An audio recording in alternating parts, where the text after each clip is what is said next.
आज इस विशाल जनसभा में आए हुए प्यारे भाइयों, बहनों, माताओं और मेरे जिगर के टुकड़े जैसे गोरखा युवाओं, आप सभी को मेरा राम राम नमस्कार। भाइयों बहनों,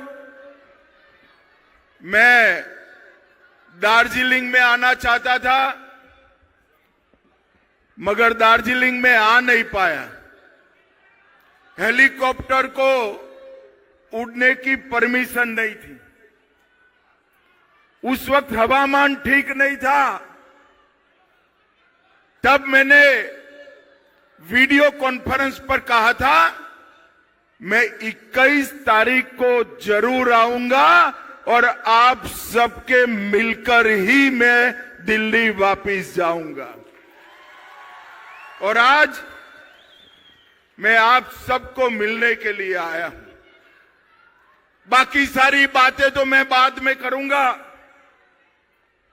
मगर पूरे बंगाल में घूमता आज अंतिम दिन पहाड़ पर आया हूं।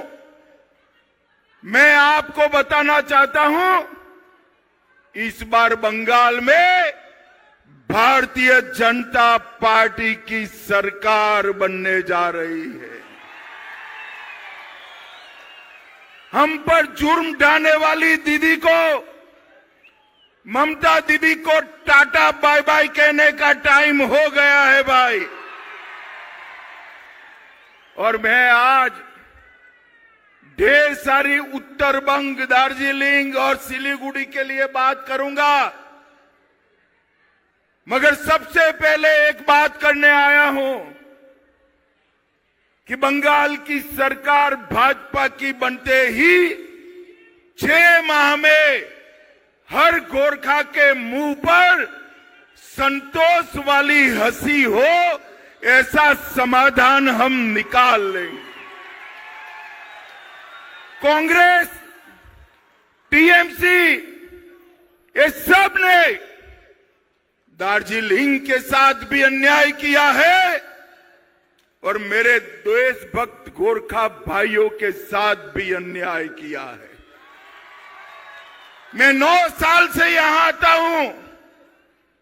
मैं आज आपको वादा कर जाता हूं, कमल फूल की सरकार बनते ही 6 माह के अंदर 10 को जूनी, 10 को पुरानी गोरखा समस्या का गोरखाओं के हिसाब से समाधान कर जाएंगे। और भाइयों बहनों, हम आपको भी समझते हैं और आपकी समस्या को भी समझते हैं, और इसलिए भाजपा के अलावे गोरखा समस्या का समाधान कोई कर नहीं सकता। भाइयों बहनों, ये चुनाव पूरे बंगाल को टीएमसी के जुर्म से मुक्त करने का चुनाव, और एक प्रकार से उत्तर बंग और दार्जिलिंग को बरसों से हो रहे अन्याय से मुक्ति पाने का चुनाव। आप एक बार भाजपा सरकार बना दीजिए उत्तर बंग वालों।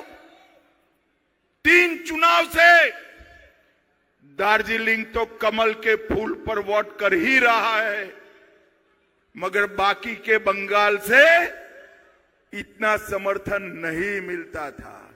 इस बार पूरा बंगाल तय कर बैठा है कि दीदी को निकालने का टाइम आ गया है, आ गया।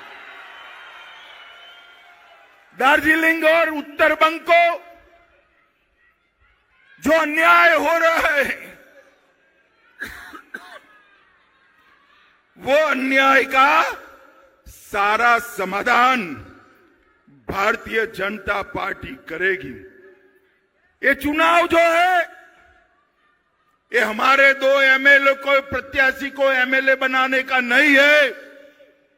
ये चुनाव दार्जिलिंग की पहाड़ियों से लेकर गंगा सागर तक और गंगा सागर से लेकर बंगाल के कैपिटल कोलकाता तक हमारी माताओं बहनों को सुरक्षित करने का चुनाव।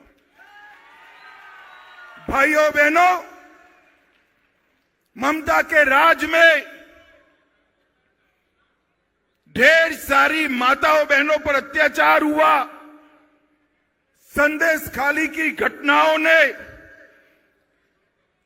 पूरे बंगाल को शर्मसार किया है और मैं आज बताना चाहता हूं कि माटीगढ़ा की वो निर्दोष बालिका हो, बागडोगरा के पास चाय बागान में आदिवासी महिला के साथ उत्पीड़न हुआ हो, दुर्गापुर मेडिकल कॉलेज का बलात्कार, साउथ कलकत्ता लॉ कॉलेज का बलात्कार,